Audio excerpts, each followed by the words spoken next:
ನನ್ನ ತವರೂರು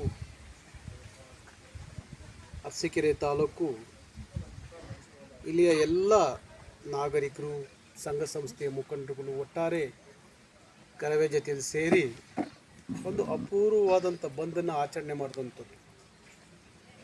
ಅದು ನಾರಾಯಣಗೌಡರು ಜೈಲಿಗೆ ಹೋಗಿದ್ದಾರೆ ಹೋರಾಟದಲ್ಲಿ ಅನ್ನೋದಕ್ಕಿಂತ ಇಲ್ಲಿ ನಾನು ಯಾವಾಗಲೂ ಒಂದು ಮಾತು ಹೇಳ್ತೀನಿ, ಕನ್ನಡದ ಧ್ವನಿ ಎಲ್ಲ ಕಾಲಕ್ಕೂ ಗಟ್ಟಿಯಾಗಿ ನಿಲ್ಲಬೇಕಾಗಿದೆ ಇವತ್ತಿನ ಸಂದರ್ಭಕ್ಕೆ. ಯಾಕೆಂದರೆ ಇತ್ತೀಚೆಗೆ ಒಂದು ಘಟನೆ ನಡೀತು, ಯಾರಿಗೂ ಗೊತ್ತಿಲ್ಲ, ಬಹುತೇಕರಿಗೆ ಗೊತ್ತಿಲ್ಲ. ಯಾವ ಉತ್ತರ ಭಾರತದಿಂದ ಬಂದಂಥ ಗುಜರಾತಿಗಳು, ಸಿಂಧಿಗಳು, ಮಾರ್ವಾಡಿಗಳು ಇವರು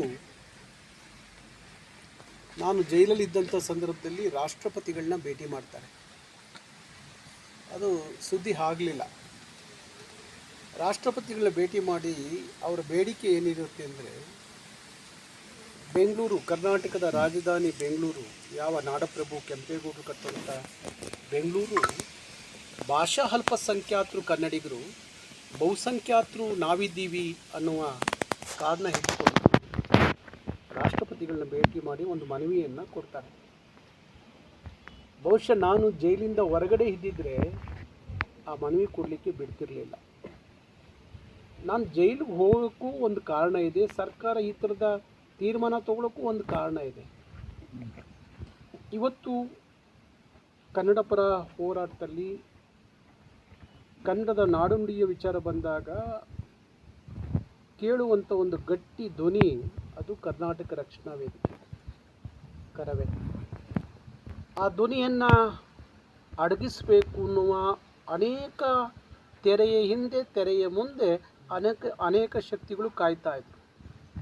ಅದರಲ್ಲಿ ಈ ಭಾಷಾ ಅಲ್ಪಸಂಖ್ಯಾತರು ಹೇಳ್ಕೊಳ್ಳುವಂಥ ಬಂಡವಾಳಶಾಹಿಗಳಿದ್ದಾರಲ್ಲ, ಈ ಮಾರ್ವಾಡಿಗಳು, ಸಿಂಧಿಗಳು, ಗುಜರಾತಿಗಳು, ಹೊರಗಡೆಯಿಂದ ಬಂದಂಥವರು, ಇವರು ಸಹ ಸರ್ಕಾರಕ್ಕೆ ಮತ್ತು ಸಂಬಂಧಪಟ್ಟಂಥ ಅಧಿಕಾರಿಗಳಿಗೆ ಕಪ್ಪ ಕಾಣಿಕೆಯನ್ನು ಕೊಟ್ಟು ಏನಾದರೂ ಮಾಡಿ ನಾರಾಯಣಗೌಡರು ಒಂದು 2-3 ತಿಂಗಳು ಜೈಲಿಂದ ಆಚೆಗೆ ಬರದಂತೆ ನೋಡ್ಕೊಳ್ಳಿ ಅನ್ನುವ ವಿಚಾರವನ್ನು ನನಗೆ ಹೇಳಿದ್ರು ಅನ್ನೋದು ನನ್ನ ಗಮನಕ್ಕೆ ಬಂದಿದೆ.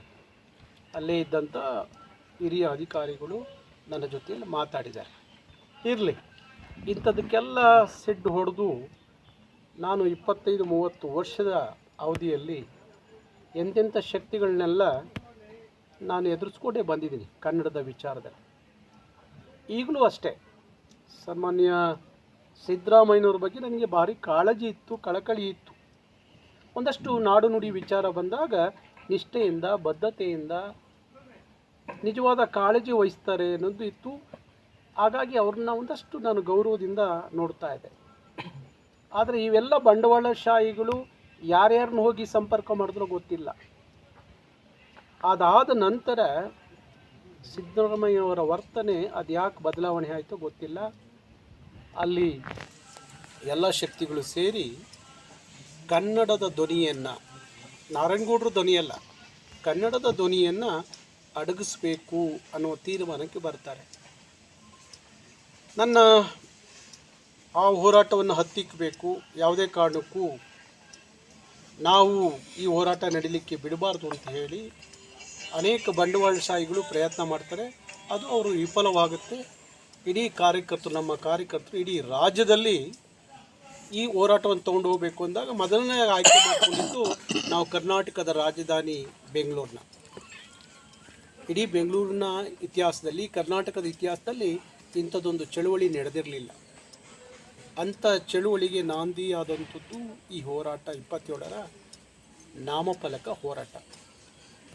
ಸರ್ಕಾರಕ್ಕೂ ಅರಿವಾಯಿತು, ಹೌದು ಅಲ್ವಾ, ನಾನು ಜೈಲಿಗೆ ಹೋಗ್ಬೋದು, ಜೈಲಲ್ಲಿ ನನಗೆ ಕೊಡಬಾರದ ಮಾನಸಿಕವಾದಂಥ ಹಿಂಸೆ ಕೊಟ್ಟಿರ್ಬೋದು. ಆದರೆ ಒಂದು ಸರ್ಕಾರ ಏಕಾಏಕಿ ಅರ್ಥ ಮಾಡ್ಕೊಂತು, ಈಗ ನಾವು ಸರಿಯಾದ ಸಮಯಕ್ಕೆ ಒಂದು ತೀರ್ಮಾನಕ್ಕೆ ಬರಲಿಲ್ಲ ಅಂದರೆ ಭಾರಿ ಕಷ್ಟ ಆಗುತ್ತೆ ಅಂತ ಹೇಳಿ ಸುಗ್ರೀವಾಜ್ಞೆಯನ್ನು ಜಾರಿಗೆ ತಂತು. ಸುಗ್ರೀವಾಜ್ಞೆಯನ್ನು ಜಾರಿಗೆ ತಂತು. ಶೇಕಡ ನಾಮಫಲಕದ 60 ಮತ್ತು 40, 60 ಕನ್ನಡ, 40 ಬೇರೆ ಭಾಷೆಯನ್ನು ಬಳಸ್ಬೋದು ಅಂತೇಳಿ ಸಚಿವ ಸಂಪುಟ ತೀರ್ಮಾನ ಆಗಿ ಸುಗ್ರೀವಾಜ್ಞೆ ಜಾರಿಗೆ ತಂತು. ಇದೆಲ್ಲ ಆಗಿದ್ದು ಯಾವ ಕಾರಣಕ್ಕೆ? ಕರವೆಯ ಗಟ್ಟಿಯಾದ ಬಲಿಷ್ಠವಾದ ನ್ಯಾಯಬದ್ಧವಾದ ಹೋರಾಟದಿಂದಾಗಿ ಇದು ಆಯಿತು. ಅದು ನಾನು ಇಲ್ಲಿ ಒಂದು ಮಾತು ಹೇಳ್ತೀನಿ. ಇಲ್ಲಿ ಸಿದ್ದರಾಮಯ್ಯನವರು ಸೋತಿದ್ದಾರೆ, ಡಿ ಕೆ ಶಿವಕುಮಾರ್ ಸೋತಿದ್ದಾರೆ, ಮತ್ತು ದಯಾನಂದ್ ಅಂತ ಹೇಳಿ ಪೊಲೀಸ್ ಕಮಿಷನರ್, ಅವನೊಬ್ಬ ನನಗೆ ಅನಿಸುತ್ತೆ ಅವನೊಬ್ಬ ಮೀರು ಸಾಧಕ. ಯಾಕೆಂದರೆ ನಾನು ಜೈಲಲ್ಲಿ ಕೂತಿದ್ದಾಗ ಸಂದರ್ಭದಲ್ಲಿ ಹುಡುಕಿ ಎಲ್ಲೆಲ್ಲಿ ನಾರಾಯಣಗೌಡ್ರದ್ದು ಕೇಸ್ ಇದೆ ಅದನ್ನು ಹುಡುಕಿ ತೊಗೊಂಬನಿ ಅಂತ ಹೇಳಿ ಇಡೀ ಬೆಂಗಳೂರಿನ ಎಲ್ಲ ಠಾಣೆಗಳಿಗೆ ವೈರ್ಲೆಸ್ ಮೆಸೇಜ್ ಕಳಿಸ್ತಾರೆ, ಹುಡ್ಕೊಂಡು ತಗೊಂಬರ್ತಾರೆ. ಏನು ಇಲ್ಲದಂಥ, ಸಂಬಂಧವೇ ಇಲ್ಲದಂಥ ಕೇಸ್ಗಳಲ್ಲಿ ನನ್ನ ಸೇರಿಸ್ತಾರೆ.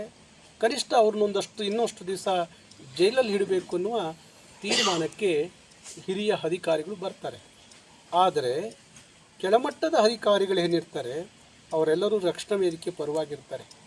ನನಗೆ ಮಾಹಿತಿ ಇಲ್ಲ ಅಂತ ಹೇಳಿ ಅವರು ಸರ್ಕಾರ ಅನ್ಕೋಬೋದು, ಪೊಲೀಸ ಹಿರಿಯ ಅಧಿಕಾರಿಗಳು ಅನ್ಕೋಬೋದು.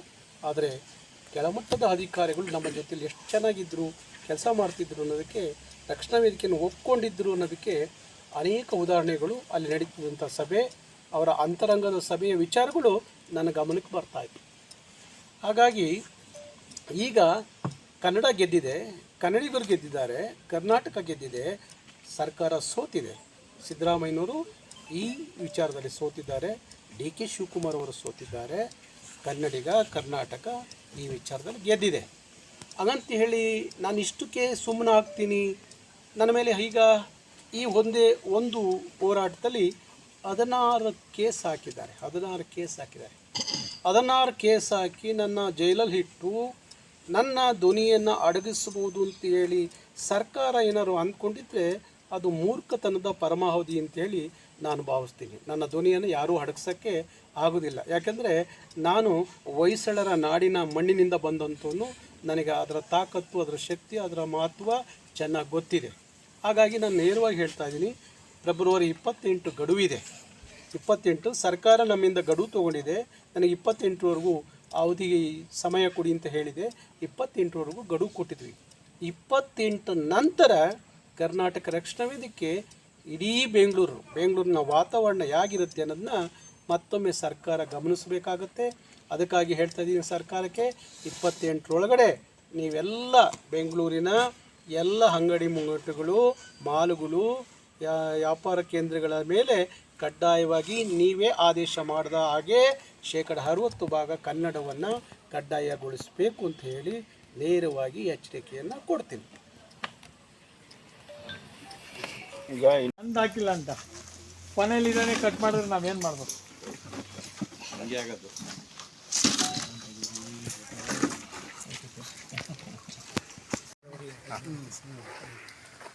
ತುಳಸಿ ಬನ್ನಿ.